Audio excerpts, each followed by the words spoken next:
Hello दोस्तों, आज हम बेपनाह मोहब्बत का 18वां भाग लेके आए हैं। अगर आप हमारे चैनल पर पहली बार आए हैं तो चैनल को सब्सक्राइब करें ताकि कहानी के आगे के एपिसोड पब्लिश होते ही आपको नोटिफिकेशन मिल जाए। सुबह खिड़की से आती धूप ईशा के चेहरे पर पड़ी तो कसमसाते हुए उसने धीरे से अपनी आंखें खोल दी, पर उसके सिर में बहुत तेज दर्द हो रहा था। उसने अपने एक हाथ से अपने सिर को पकड़ लिया, आंखें खोल जब इधर उधर देखा तो खुद को अनजान रूम में देख घबरा गई। वो जल्दी से उठने लगी तो एक आह के साथ वो फिर बिस्तर पर लेट गई।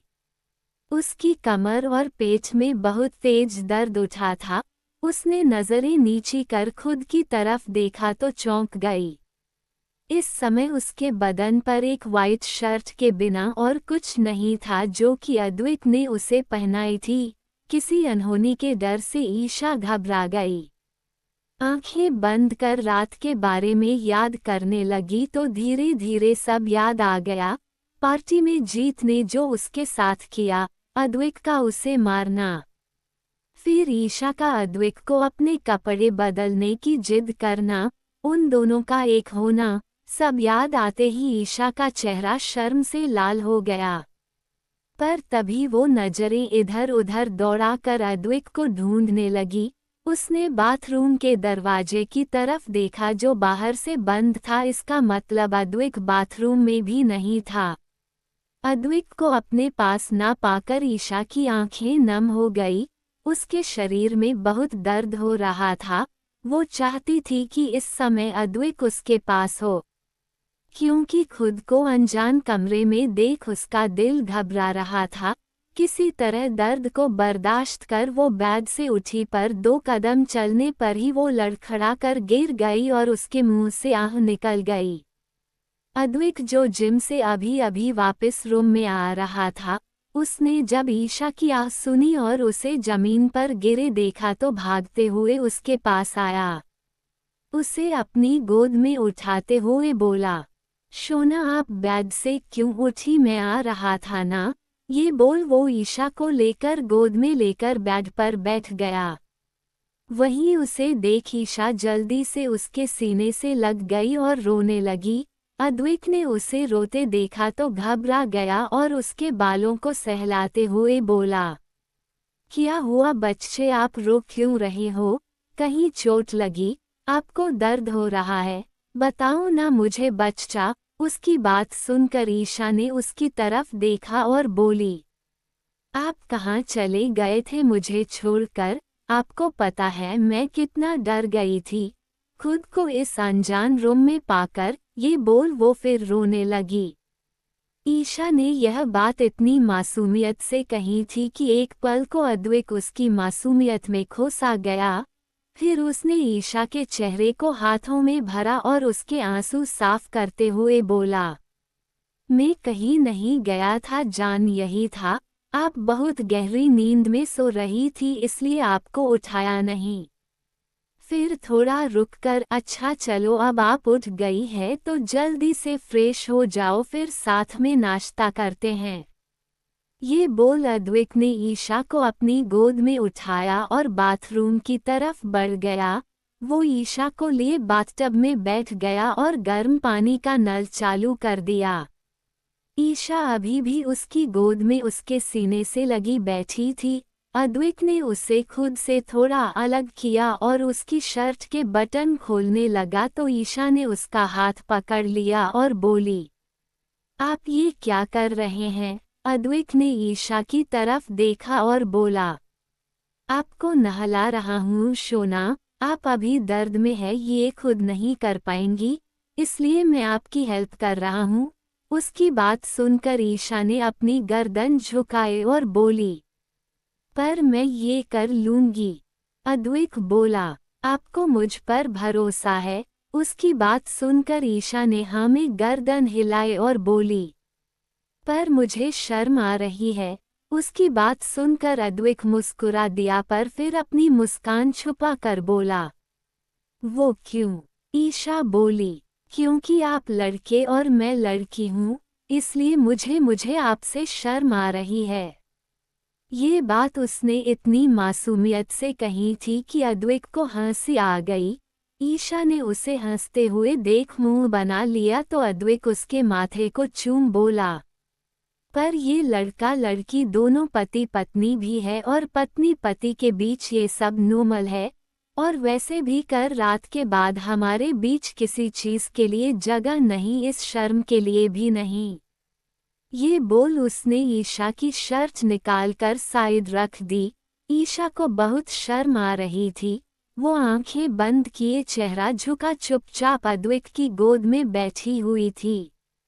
अद्विक की नज़र ईशा की बॉडी पर गई तो रात को दी उसके प्यार की निशानियां साफ दिखाई दे रही थी। अद्विक ने उसके कंधे पर दिए लव बाइट को अपने अंगूठे से सहलाया जो अब नीले पड़ चुके थे। ईशा की सिसकी निकल गई। अद्विक ने धीरे से उस निशान पर अपने होंठ रखे और उसे चूम बोला, सॉरी जान आपको तकलीफ दी, बट आई प्रोमिस आगे से आपको ऐसे निशान कभी नहीं दूंगा। ईशा तो उसके होठ अपने कंधे पर महसूस कर सिहर गई। अद्विक ने अपनी टी शर्ट भी निकाली और ईशा को अपने सीने से लगा आराम से पानी में बैठ गया। ईशा को गर्म पानी में आराम मिल रहा था। वो भी आराम से अद्विक के सीने से लगी बैठी रही, पर उसे अद्विक से बहुत शर्म भी आ रही थी। कुछ देर बाद अद्विक ने उसके शरीर को गर्म पानी से अच्छे से साफ किया और फिर वॉश बेसिन स्लैब पर बिठाकर उसके बदन को सूखा उसे बाथरोब पहना दिया।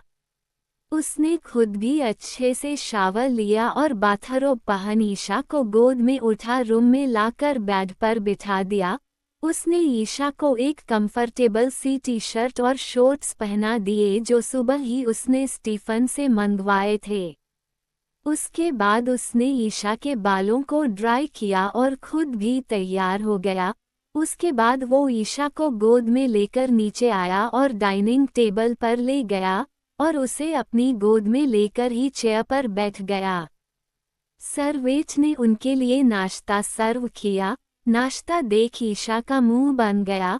वो नाक मुंह सिकोड़े प्लेट में रखे नाश्ते को देखने लगी। वैसे देखना कहना गलत होगा, क्योंकि अधिक की छोटी सी शोना उस खाने को देख नहीं अपनी आंखें छोटी छोटी कर घूर रही थी। उसे नाश्ते को ऐसे घूरते देख अद्विक उसको वो नाश्ता खिलाते हुए बोला, खाने को घूरने की जरूरत नहीं है, आपकी तबीयत ठीक नहीं है, इसलिए आज आपको यही खाना है। चलिए अब चुपचाप मुंह खोलिए और नाश्ता करिए। ईशा ने अद्विक को इतना सीरियस देखा तो चुपचाप नाश्ता कर लिया। दोनों ने नाश्ता किया तो अद्विक उसे लेकर वापस रूम में आ गया। उसने ईशा को दवाई दी और उसे लेटाकर सोने के लिए बोला और खुद उसके पास बैठ लैपटॉप पर अपना काम करने लगा। थकावट और दवाई के असर से जल्दी ही ईशा नींद के आगोश में चली गई। 2 दिन ऐसे ही निकल गए। ये 2 दिन अद्विक और ईशा ने अपने फार्म हाउस पर ही बिताए, क्योंकि ईशा की तबीयत ठीक नहीं थी। 2 दिन बाद वो दोनों अपने घर लौटे। ईशा को देखकर निधि और विधि खुश हो गई और भागकर उसके गले लग गई। ईशा भी उन्हें देख बहुत खुश थी। आखिर कुछ ही वक्त में उनकी बॉन्डिंग बहुत स्ट्रोंग हो गई थी। तीनों में बहनों जैसा प्यार था। ईशा फिर सबसे मिली। अद्विक ने पहले ही सबसे ये कह दिया था कि वो अपनी मीटिंग के लिए कहीं बाहर जाना है, इसलिए ईशा को भी अपने साथ लेकर जा रहा है, इसलिए किसी ने कुछ नहीं पूछा। ईशा बाकी सब से भी मिली। अलका जी ने भी ईशा को ढेर सारा प्यार किया। ईशा भी 2 दिन बाद उनसे मिलकर बहुत खुश थी। आखिर हो भी क्यों न, बचपन से माँ के प्यार के लिए तरसी थी। अलका जी ने उसकी उस कमी को पूरा कर दिया था। रात का समय डिनर कर सब अपने अपने रूम में चले गए। अद्विक जब रूम में आया तो ईशा स्टडी टेबल पर बैठी पढ़ाई कर रही थी। अद्विक ने अपने कपड़े लिए और बाथरूम में चला गया। जब बाहर आया तो ईशा तभी भी पढ़ाई कर रही थी। उसने टाइम देखा तो 11:30 बज रहे थे। वो ईशा के पास गया और उसकी बुक्स बंद कर उसे अपनी गोद में उठा लिया। ईशा ने हड़बड़ाकर उसके गले में अपनी बाहें लपेट दी। अद्विक उसे लेकर बालकनी में आया और उसे गोद में लेकर वहां लगे झूले पर बैठ गया। उसने ईशा का सिर अपने सीने पर रख लिया और उसकी कमर पर बाहें लपेट एक हाथ से उसके बालों को सहलाने लगा। ईशा ने कुछ नहीं कहा, बस चुपचाप उसकी गोद में उसके सीने से लगकर बैठी रही। अद्विक उसके बालों में उंगलियां चलाते हुए बोला, शोना आप ठीक हो? क्या अभी भी दर्द हो रहा है? ईशा ऐसे कुछ नहीं कहा, बस ना में गर्दन हिला दी। अद्विक ने उसके बालों को चूमा और उस पर अपनी पकड़ मजबूत कर दी। कुछ टाइम में उसकी बाहों के मजबूत घेरे में सुकून महसूस कर ईशा सो गई, पर अद्विक की आंखों से नींद कोसों दूर थी। उसे याद आने लगा कि 2 दिन पहले ईशा के करीब आने के बाद ईशा को उसके पेट में बहुत दर्द हो रहा था, इतना कि उससे उठा भी नहीं जा रहा था। तब अद्विक को डॉक्टर की बात याद आई। जब ईशा को पीरियड्स टाइम तकलीफ में देखकर अद्विक उसे डॉक्टर के पास लेकर गया था, तो डॉक्टर ने उसे बताया था कि ईशा के साथ जबरदस्ती करने की वजह से उसको इंटरनल इंजरी हुई थी। हाँ, ज़्यादा बड़ी नहीं थी, पर उसकी वजह से उसे पीरियड्स टाइम बहुत तकलीफ होती थी। तब डॉक्टर ने उसे ये भी बताया था कि कुछ टाइम उसे मेडिसिन खानी होगी जिससे ये प्रॉब्लम ठीक हो जाएगी। तब से उसकी मेडिसिन चालू कर दी थी, जिसे अद्विक जबरदस्ती उसे खिलाता था, क्योंकि उसकी शोना दवाई खाने में इतने नखरे जो करती थी। पर 2 दिन पहले भावनाओं में बहकर अद्विक ईशा के करीब आ गया, जिस वजह से ईशा को फिर से तकलीफ होने लगी थी। जबकि डॉक्टर ने उसे बताया था कि जब तक ईशा ठीक नहीं हो जाती तब तक उसके साथ फिजिकल रिलेशन बनाने से उसकी तकलीफ और बढ़ सकती है। 2 दिन से अद्विक इसी गिल्ट में था कि उसकी वजह से उसकी शोना को तकलीफ हुई। ईशा तो नशे में थी, पर वो तो होश में था, खुद पर कंट्रोल कर सकता था। अद्विक ये सब सोच ही रहा था कि उसे महसूस हुआ कि उसकी शोना ठंड से सिकुड़ती हुई उसमें सिमटती जा रही हैं। तब अद्विक को ध्यान आया कि वो लोग बालकनी में हैं और ठंडी हवाएं चलने की वजह से उसकी शोना को ठंड लग रही है। उसने ईशा को गोद में लिया और रूम में आ गया। उसने ईशा को बेड पर लिटाया और खुद भी उसके पास लेट उसे अपनी बाहों में भर लिया। उसने ईशा का माथा चूमा और आंखें बंद कर नींद के आगोश में चला गया। वहीं एक घर यहाँ एक आदमी अपने सामने सिर झुकाकर खड़े इंसान पर चिल्ला रहा था, क्या कर रहे हो तुम लोग? अब तक मेरे बेटे को ढूंढ नहीं पाए? 2 दिन हो गए मेरे बेटे को गायब हुए। उसकी बात सुनकर सामने खड़ा इंसान, जो उसका असिस्टेंट जिसका नाम रघु था, वो बोला, सर हमारे आदमी हर तरफ जीत सर को ढूंढ रहे हैं। उस दिन कॉलेज में पार्टी के बाद से उनका कोई पता नहीं, पर हम पूरी कोशिश कर रहे हैं उन्हें ढूंढने की। जी हाँ, ये कोई और नहीं, जीत के पापा मिस्टर राकेश चौहान थे, जो जीत के गायब होने की वजह से बौखलाए हुए थे। असिस्टेंट की बात सुनकर राकेश जी गुस्से में उसे देखते हुए बोले, मुझे कोशिश नहीं रिजल्ट चाहिए, मुझे किसी भी हालत में मेरा बेटा मेरे सामने चाहिए। जब तक मेरे को ढूंढ नहीं लेते तब तक अपनी शक्ल मत दिखाना मुझे। उनकी बात सुनकर रघु यस सर बोल वहां से चला गया। राकेश जी सिर पकड़कर सोफे पर बैठ गए। यहाँ पहले से ही उनकी पत्नी जीत की फोटो लेकर बैठी रो रही थी। राकेश जी ने उनकी तरफ देखा और उन्हें अपने सीने से लगाकर बोले, फिक्र मत करो, हमारा बेटा जल्दी हमारे साथ होगा। तभी बाहर से एक लड़की अंदर आई जिसके साथ एक लड़का भी था और आते ही राकेश जी को देख बोली, डैड यह मैं क्या सुन रही हूँ, जीत 2 दिन से मिल नहीं रहा, वो गायब है और आपने मुझे बताना भी जरूरी नहीं समझा। राकेश जी ने उस लड़की की तरफ देखा और बोले, हाँ पल्लवी बेटा, मुझे लगा कि वो अपने दोस्तों के साथ होगा कहीं पर, 2 दिन हो गए उसका फोन भी बंद आ रहा है और वो अपने दोस्तों के साथ भी नहीं है। ये लड़की कोई और नहीं पल्लवी थी और उसके साथ आया लड़का आकाश। पल्लवी और जीत दोनों भाई बहन हैं। आकाश ने राकेश जी को देखा और बोला, डोंट वरी अंकल, मैं अपने आदमियों से पता करने की कोशिश करता हूँ, आप फिक्र मत करो, जीत जल्दी हम सबके साथ होगा। राकेश जी ने कुछ नहीं कहा, बस हाँ में गर्दन हिला दी। अब इन्हें क्या पता कि जीत जिसकी कैद में है उसके बारे में पता करना नामुमकिन है जब तक वो खुद ना चाहे। अगली सुबह अद्विक की आंख खुली तो उसने साइड में देखा तो ईशा को वहां ना देख वो जल्दी से उठकर बैठ गया। वो इधर उधर देखने लगा, तभी बाथरूम का दरवाजा खुला और ईशा बाहर आई। अद्विक ने जब उसे देखा तो उसकी नजरें उसी पर जम गई। ईशा ने वाइट बाथरोब पहन रखा था, उसके बाल जो गीले होने की वजह से जगह जगह से उसके बाथरोब को गीला कर रहे थे। ईशा अपने टॉवल से अपने बालों को सुखा रही थी, इस बात से बेखबर कि कोई उसे बड़ी ही शिद्दत से निहार रहा था। अद्विक बेड से उठा और उसकी तरफ बढ़ गया। अचानक उसने पीछे से ईशा को अपनी बाहों में भर लिया। ईशा जो अपने बालों को सुखाने में बिजी थी, अचानक ऐसे पकड़े जाने से घबरा गई, पर अद्विक का एहसास पाकर वो शांत हो गई। अद्विक ने उसकी गर्दन में चेहरा छुपा लिया और उसे महसूस करने लगा।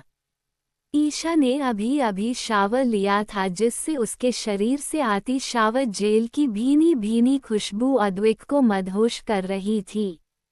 ईशा सिहर गई जब अद्विक ने उसकी गर्दन पर अपने होंठ रख दिए। उसकी पकड़ उसके हाथों पर कस गई जो उसके पेट पर लिपटे थे। अद्विक बस उसकी गर्दन पर बेतहाशा चूमे जा रहा था। उसके होंठ ईशा की गर्दन से कब कंधों पर आ गए पता ही नहीं चला। ईशा की धड़कनें बढ़ी हुई थी, सांसें तेज चल रही थी। अद्विक ने उसकी कोलर बोन पर बाइट किया तो उसकी आह निकल गई। उसकी आह की आवाज सुनकर अद्विक होश में आया। उसने ईशा को अपनी तरफ किया जो आंखें बंद किए लंबी लंबी सांसें ले रही थी। अद्विक ने उसे अपने सीने से लगा लिया और उसके बालों को सहलाने लगा। कुछ टाइम बाद ईशा शांत हुई तो उसने ईशा को अपनी गोद में उठाया और चेंजिंग रूम में ले आया। उसने ईशा को नीचे उतारा और बोला, तैयार हो जाओ फिर नीचे चलते हैं। ईशा ने हाँ में गर्दन हिलाई तो अद्विक उसका माथा चूम अपने कपड़े लेकर बाथरूम में चला गया। कुछ टाइम बाद वो दोनों नीचे आए और सबके साथ नाश्ता कर कॉलेज के लिए निकल गए। अद्विक ने ईशा और निधि और विधि को कॉलेज छोड़ा और अपने ऑफिस निकल गया। ईशा जब कॉलेज पहुंची तो एक बार को उसे पार्टी की रात का सब याद आ गया। वो घबरा गई, पर उसने आंखें बंद की तो आंखों के सामने अद्विक का चेहरा आ गया। उसे याद कर उसे हिम्मत मिली। उसने आंखें खोली और गहरी सांस लेकर निधि और विधि के साथ अपनी क्लास की तरफ बढ़ गई। वो तीनों कॉरिडोर से जा रही थी जब दिव्या एकदम उनके सामने आकर खड़ी हो गई। तीनों ने उसकी तरफ देखा पर वो तो सिर्फ ईशा को घूर रही थी। ईशा ने एक नज़र उसे देखा और फिर उस पर से अपनी नज़रें हटाई और साइड से जाने लगी तो दिव्या ने उसका हाथ पकड़ लिया और उसे देख अपने दांतों पीसते हुए बोली, जीत कहाँ है? जीत का नाम सुनकर ईशा को उस दिन का सब याद आ गया कि कैसे जीत ने उसके साथ बिहेव किया था, पर उसने अपने चेहरे पर नहीं आने दिया और बिना भाव के उसे देखती रही। तभी दिव्या फिर उसे देख गुस्से में बोली, मैंने पूछा जीत कहाँ है।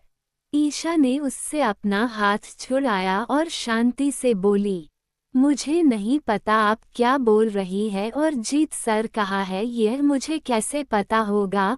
उसकी बात सुनकर दिव्या ने उसे उंगली दिखाई और बोली, अपना यह नाटक बंद करो, मैं बहुत अच्छे से जानती हूँ तुम जैसी लड़कियों को जो अमीर लड़कों को फंसाने के लिए कुछ भी कर सकती हैं।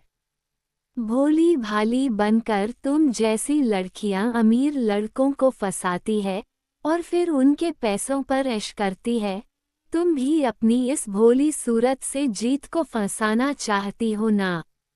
उसकी बात सुनकर ईशा की मुट्ठियां गुस्से में कस गई, पर उसके चेहरे पर कोई भाव नहीं था। उसने दिव्या की तरफ देखा और बोली, पहली बात तो ये कि हमें नहीं पता जीत सर कहाँ है और आप क्या बात कर रही है, और हम तो 2 दिन कॉलेज भी नहीं आए।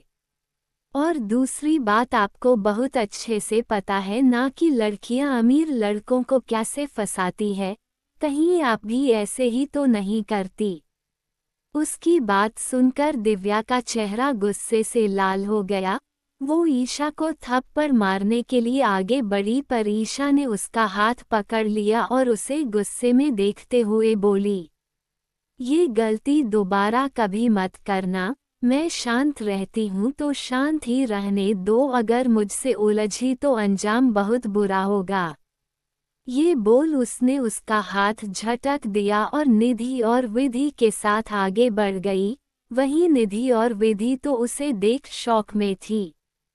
दोनों ही आंखें मुंह खोले उसे देख रही थी। ईशा ने उन्हें ऐसे देखा तो मासूम सा चेहरा बनाकर बोली, आप दोनों मुझे ऐसे क्यों देख रही है। निधि ने उसे देखा और बोली, भाभी यह आप ही हो ना, मतलब आप तो कभी किसी पर गुस्सा नहीं करते, तो फिर आज क्या हुआ आपको। आपने क्या मस्त जवाब दिया उस दिव्या को।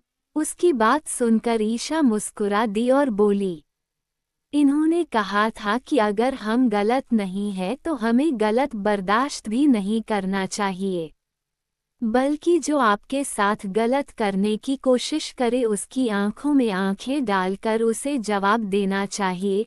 तो बस हमने वही किया। उसकी बात सुनकर विधि खुश हो गई और उसके गले लगते हुए बोली, क्या बात है भाभी, मैं बहुत खुश हूँ।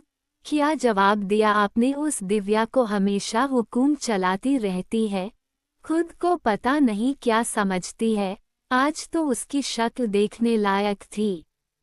ये बोल वो हंस दी तो ईशा भी मुस्करा दी और उसके बाद तीनों अपनी क्लास में चली गई। अद्विक अपने कैबिन में बैठा काम कर रहा था जब उसके टेबल पर रखा फोन रिंग हुआ।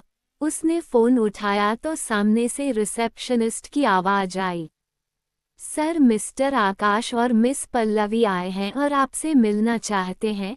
अद्विक ने एक पल कुछ सोचा और फिर उन्हें अपने कैबिन में भेजने के लिए बोला। वो फिर से अपने काम में लग गया। कुछ टाइम बाद उसके कैबिन का दरवाजा नॉक हुआ तो अद्विक ने अपनी वही भारी आवाज में कम इन कहा तो आकाश और उसके पीछे चलती पल्लवी बहुत ही स्टाइल से चलते हुए अंदर आए।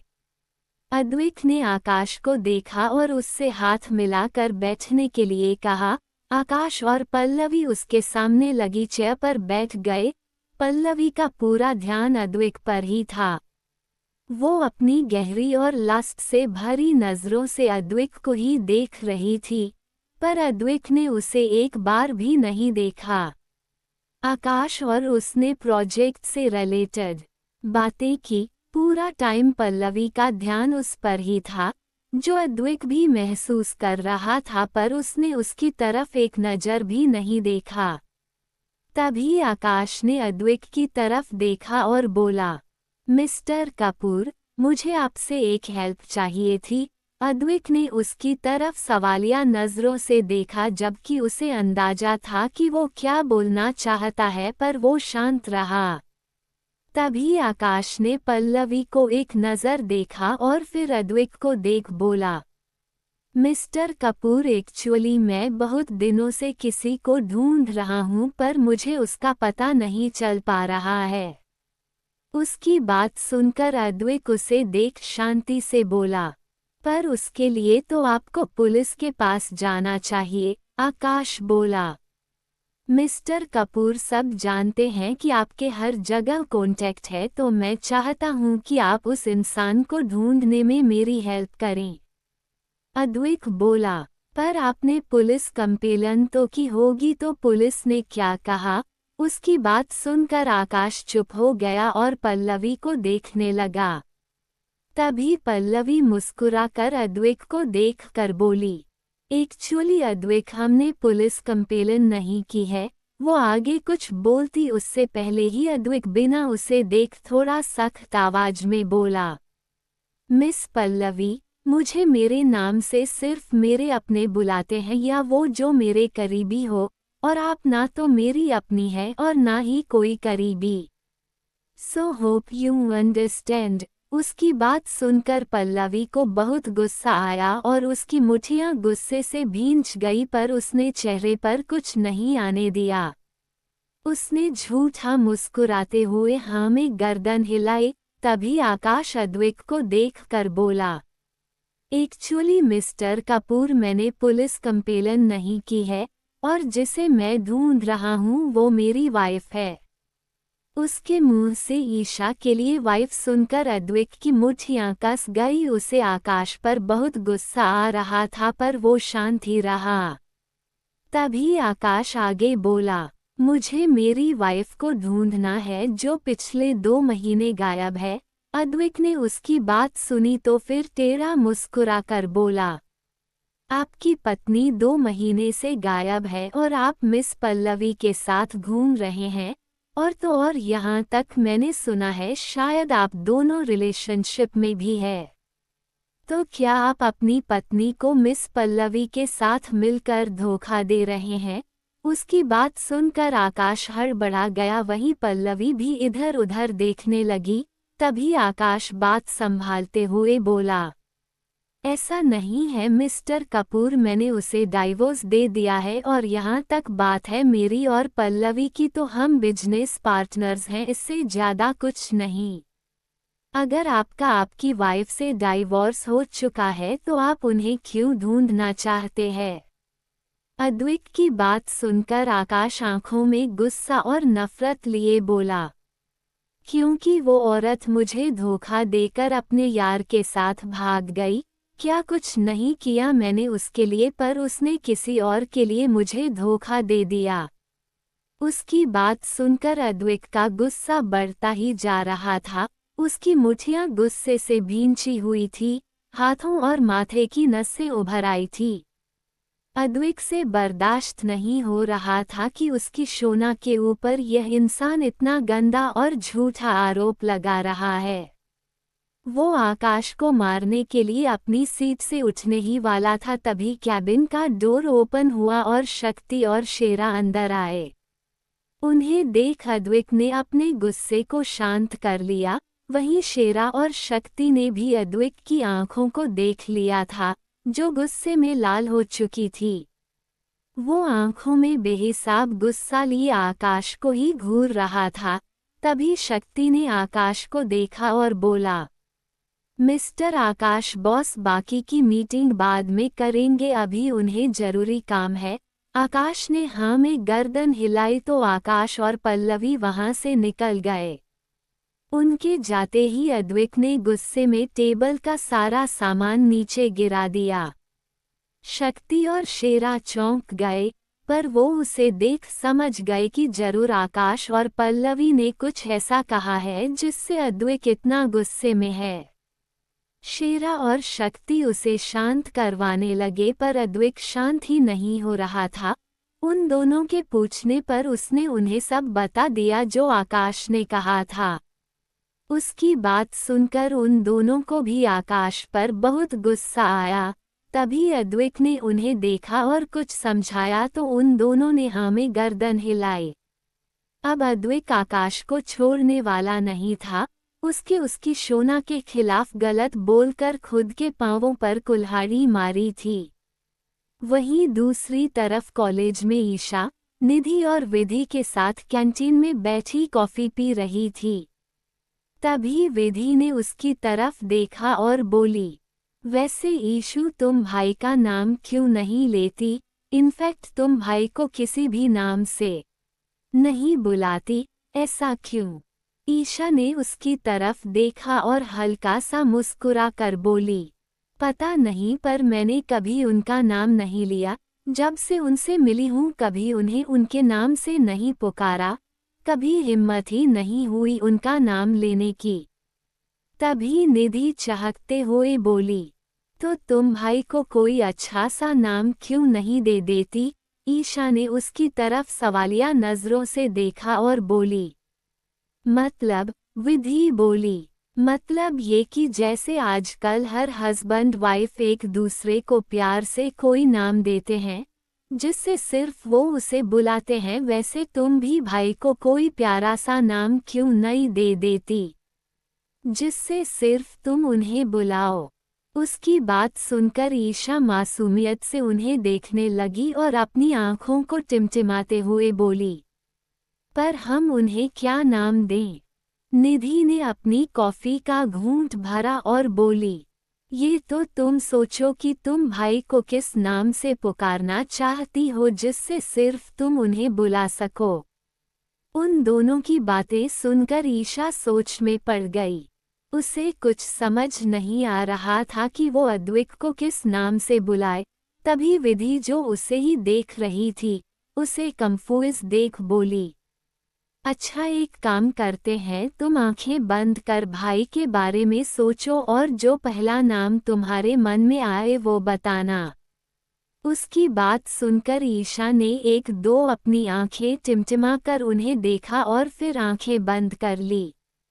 बंद आंखों के सामने अद्विक का चेहरा आ गया तो उसके होठों पर एक प्यारी सी मुस्कान आ गई और साथ ही उसके मुंह से धीरे से निकला, आदि।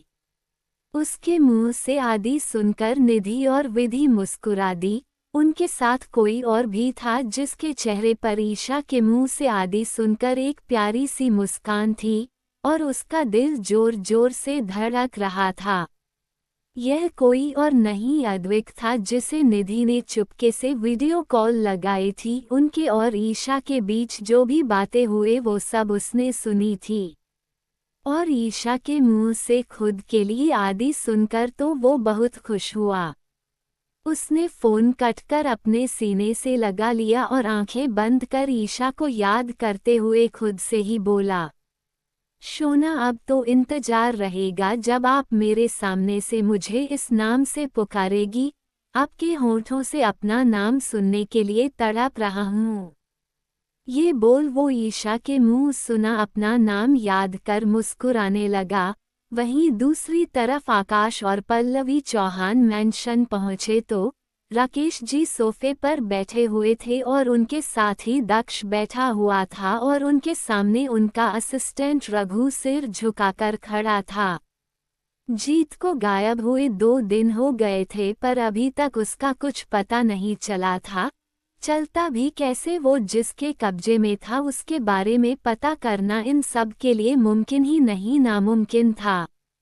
राकेश जी ने रघु को देखा और गुस्से में बोले, तुम लोग कर क्या रहे हो? अभी तक मेरे बेटे को ढूंढ नहीं पाए, पता नहीं मेरा बेटा कहाँ होगा, कैसा होगा।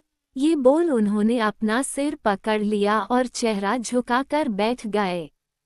उनके चेहरे से पता चल रहा था कि वो कितने परेशान हैं। होते भी क्यों न, आखिर जवान बेटा 2 दिन से गायब था तो एक बाप कैसे परेशान नहीं होता। पल्लवी उनके पास आए और उन्हें संभालने लगी।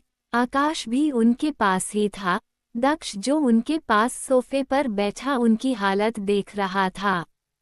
उसे बहुत बुरा लग रहा था। उसने उन सब की तरफ देखा और धीरे से बोला, मुझे कुछ बताना है। उसकी बात सुनकर सब उसकी तरफ देखने लग गए तो दक्ष धीरे से हकलाते हुए बोला, वो एक्चुअली पार्टी वाले दिन।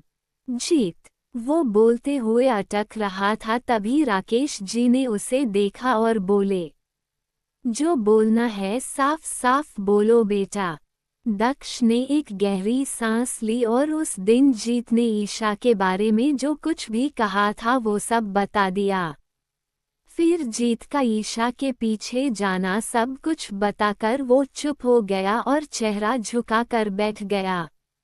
सब लोग उसे ही देख रहे थे, तभी राकेश जी बोले, कौन थी वो लड़की? दक्ष ने उनकी तरफ देखा और बोला, उसका नाम ईशा है और वो हमारे ही कॉलेज में पढ़ती है। ईशा नाम सुनकर आकाश और पल्लवी हैरान हो गए और एक दूसरे को देखने लगे, पर उन्होंने खुद को संभाल लिया ये सोचकर कि ईशा नाम की और कोई लड़की भी हो सकती है। पर कुछ सोचकर पल्लवी दक्ष को बोली, क्या तुम्हारे पास उस लड़की की कोई फोटो है?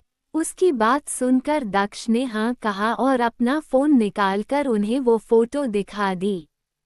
ये तब की फोटो थी जब पार्टी वाले दिन ईशा निधि और विधि से साथ खड़ी बातें कर मुस्कुरा रही थी। जब पल्लवी ने वो फोटो देखी तो उसके होश उड़ गए, पर कुछ ही टाइम में उसकी आंखें गुस्से से भर गई। वही हाल आकाश का भी था। राकेश जी ने जब वो फोटो देखी तो फिर रघु को देखकर बोले, मुझे ये लड़की चाहिए, हो ना हो जीत के गायब होने में इसी लड़की का हाथ है।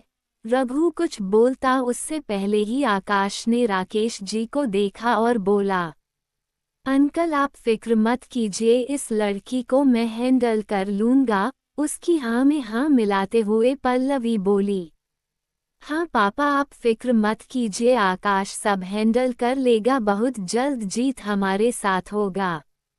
राकेश जी ने हाँ में गर्दन हिलाए और वहां से चले गए। दक्ष और रघु भी चले गए। अब वहां सिर्फ पल्लवी और आकाश थे। दोनों ने एक दूसरे को देख कुछ इशारा किया और वहां से बाहर की तरफ निकल गए। अब देखना यह है कि ये दोनों क्या करते हैं ईशा के साथ। क्या अद्वैत ईशा को बचा पाएगा या ईशा फिर एक बार आकाश के हाथ लग जाएगी? शाम का समय ईशा निधि और विधि कॉलेज से आ चुकी थी। तीनों ही निधि और विधि के रूम में बैठकर स्टडी कर रही थी, क्योंकि जल्द ही उनके मिड टर्म एग्जाम आने वाले थे, इसलिए तीनों मन लगाकर पढ़ाई कर रही थी। तभी विधि ने अपनी बुक बंद की और उन दोनों को देखकर बोली, जो किताब में अपनी नजरें जमाए ध्यान से पढ़ रही थी। विधि बोली, यार बस अब मुझसे नहीं पढ़ा जा रहा, मुझे अब बहुत जोरों की भूख लगी है। ये बोल उसने मुंह बना लिया। उसकी आवाज सुनकर ईशा और निधि ने उसकी तरफ देखा तो उसका बना हुआ मुंह देखकर वो दोनों मुस्कुरा दी।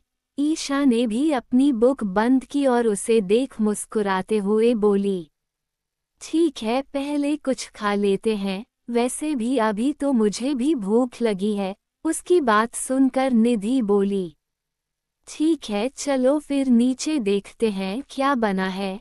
तभी विधि उसे रोकते हुए बोली, पर मुझे पिज्ज़ा खाना है। ये बोल उसने मासूम सा फेस बना लिया। ईशा और निधि ने उसे देखा। उसका मासूम सा चेहरा देख दोनों एक बार और मुस्करा दी। तभी निधि ने उसके सिर पर एक चपत लगाए और बोली, नौटंकी कहीं की, चल आज पिज्ज़ा ऑर्डर करते हैं। तभी ईशा उन्हें देख बोली, क्या हम आज घर पर पिज्ज़ा बनाए? ईशा की बात सुनकर निधि और विधि उसे देखने लगी जैसे कह रही हो कि बाहर से ऑर्डर करने में क्या परेशानी है। तभी उनके सवाल का जवाब देते हुए ईशा बोली, वो इन्होंने हमें बाहर का कुछ भी खाने से मना किया है। उसकी बात सुनकर निधि और विधि को अद्वैत की बात याद आ गई, जब उसने उन दोनों को ईशा की कंडीशन के बारे में बताया था। दोनों ने हाँ में गर्दन हिलाई तो तीनों उठकर किचन की तरफ बढ़ गई। वहीं दूसरी तरफ अद्वैत, जो अपने कैबिन में बैठा अपना काम कर रहा था, पर फिलहाल उसका काम में बिल्कुल मन नहीं लग रहा है। ये बात उसके सामने बैठे शेरा और शक्ति भी समझ रहे थे। परेशान होकर अद्विक ने अपना लैपटॉप बंद किया और आंखें बंद कर पीछे सीट से सिर टिकाकर बैठ गया। शक्ति और शेरा ने एक दूसरे की तरफ देखा, फिर शेरा अद्विक की तरफ देख बोला, भाव आप ठीक है। पर अद्विक ने कोई जवाब नहीं दिया। तभी शक्ति उसे देख बोला, कुछ बात है क्या? क्यों इतना परेशान हो रहा है? अद्विक ने उसे भी कुछ जवाब नहीं दिया, बस आंखें खोल अपनी सीट से उठ अपना कोट उठाकर कैबिन से बाहर जाते हुए बोला, मुझे घर जाना है अपनी शोना के पास। ये बोल वो कैबिन से बाहर निकल गया। शक्ति और शेरा ने उसे जाते हुए देखा, फिर वो भी बिना कुछ कहे उसके पीछे चले गए। तीनों गाड़ी में बैठे और घर की तरफ निकल गए, पर शक्ति और शेरा देख रहे थे कि अद्विक कुछ परेशान है, पर फिलहाल उन्होंने चुप रहना ही बेहतर समझा, क्योंकि वो जानते थे अद्विक का जब मन होगा तभी वो उन्हें कुछ बताएगा। ऐसे पूछने पर वो कुछ नहीं बताने वाला उन्हें। 20 मिनट बाद वो लोग घर पहुंच गए। अद्विक जल्दी से गाड़ी से बाहर निकला और अंदर की तरफ बढ़ गया। वो सीधा ऊपर अपने रूम में गया और ईशा को ढूंढने लगा। उसने अपना कोट सोफे पर फेंका और बाथरूम, बालकनी सब जगह ईशा को देखने लगा, पर वो उसे कहीं नहीं मिली। वो अपने रूम से निकला और सीधा निधि और विधि के रूम की तरफ बढ़ गया, पर यह क्या ईशा वहां भी नहीं थी। तभी उसे किचन से हंसने की आवाजें आने लगी। उसके कदम किचन की तरफ बढ़ गए। वो किचन के दरवाजे पर खड़ा होकर एकटक अंदर देखने लगा। यहाँ उसकी शोना निधि और विधि के साथ मिलकर पिज्जा बना रही थी और बातें करते हुए खिलखिलाकर हंस रही थी। अद्विक तो उसकी हंसी में ही खो गया। उसे खुश देख उसके दिल को एक सुकून था। अद्विक के कदम अपने आप ही ईशा की तरफ बढ़ गए। वो जाकर उसके पीछे खड़ा हो गया। ईशा इससे बेखबर निधि और विधि के साथ बातें करते हुए पिज्जा बना रही थी। तभी निधि की नज़र अद्विक पर गई तो वो उसे देख बोली, अरे भाई आप कब आए? उसकी बात सुनकर विधि का ध्यान भी अद्विक पर चला गया। वहीं ईशा भी निधि की बात सुनकर अद्विक को देखने के लिए पीछे घूमने को हुई, पर अद्विक उसके बिल्कुल पीछे खड़ा था, जिस वजह से वो उससे टकरा गई और गिरने को हुई। तभी अद्विक ने उसे उसकी कमर से थाम लिया। गिरने के डर से ईशा की आंखें बंद हो गई। वहीं अद्विक उसे बाहों में थौमे प्यार से देख रहा था। उसकी बंद आंखें, चेहरे पर घबराहट, गिरने के डर से शोर करती धड़कनें जिन्हें अद्विक भी आसानी से सुन पा रहा था। उसने ऐसे ही ईशा को गोद में उठा लिया और किचन से बाहर की तरफ बढ़ गया। ऐसे अचानक गोद में उठाने की वजह से ईशा के चौंक कर अपनी आंखें खोल दी और गिरने के डर से अद्विक के गले में अपनी बाहें लपेट दी। वहीं निधि और विधि तो आंखें फाड़े अद्विक को देख रही थी, जो उन्हें नजरअंदाज कर अपनी शोना को लेकर चला गया था। निधि और विधि ने मुंह बनाया और फिर दोनों मिलकर पिज्जा बनाने लगी। वहीं ईशा अद्विक को देख हैरानी से बोली, क्या कर रहे हैं आप? नीचे उतारिए, मुझे कहाँ लेकर जा रहे हैं? पर अद्विक ने कुछ नहीं कहा, ना उसकी तरफ देखा, बस उसे लेकर सीढ़ियां चढ़ते हुए सीधे अपने रूम में पहुंच गया। उसने ईशा को नीचे उतारा और रूम का दरवाजा बंद कर उसे दरवाजे से लगा दिया। ईशा कुछ समझ पाती या कह पाती, अद्विक ने उसके होंठों पर अपने होंठ रख दिए। ईशा की आंखें हैरानी से बड़ी हो गई। उसने अद्विक को देखा जो आंखों को बंद किए शिद्दत से उसे चूमे जा रहा था। उसके एहसास से ईशा की आंखें भी बंद हो गई। उसकी पकड़ अद्विक के कंधों पर कस गई। वहीं अद्विक जो दोपहर के बाद से बेचैन था, अब जाकर उसके दिल को सुकून मिला था। ईशा उसकी जिंदगी में उसका सुकून बन गई थी। अद्विक उसे बेतहाशा चूमे जा रहा था, उसे देखा नहीं रहा था कि वो ईशा को छोड़ने के मूड में है। पर जब उसे महसूस हुआ कि ईशा को सांस लेने में दिक्कत हो रही है तो उसने बेमन से उसके होठों को छोड़ दिया। दोनों की सांसें तेज चल रही थी। अद्विक ने ईशा के माथे से माथा जोड़ लिया और उसे देखने लगा, जो आंखें बंद किए अपनी बढ़ी हुई सांसों को कंट्रोल करने की कोशिश कर रही थी। अद्विक ने एक बार और उसे गोद में उठा लिया और लेकर बेड की तरफ बढ़ गया। ईशा घबरा गई। अद्विक उसकी घबराहट देख मुस्कुरा दिया और उसे बेड पर बिठा खुद उसकी गोद में सिर रख लेटते हुए बोला, रिलैक्स सोना, तुम्हारी मर्जी के बिना ऐसा कुछ नहीं करूंगा जिससे तुम हटो। उसकी बात सुनकर ईशा उसे देखने लगी, पर मन में एक सुकून था उसकी बात सुनकर कि वो उसके फैसले की इज्जत करता है। अद्विक ने उसकी कमर में अपनी बाहें लपेट दी और उसके पेट में अपना चेहरा छुपा लिया और लेट गया। उसके ऐसा करते ही ईशा सिहर सी गई, पर उसने खुद को संभाला और अद्विक के बालों में उंगलियां घुमाने लगी। अद्विक को अच्छा लग रहा था। पूरे दिन की थकान एक पल में गायब हो गई।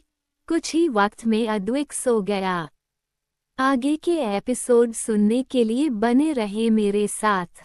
कहानी पसंद आई हो तो वीडियो को लाइक, शेयर और कमेंट करें।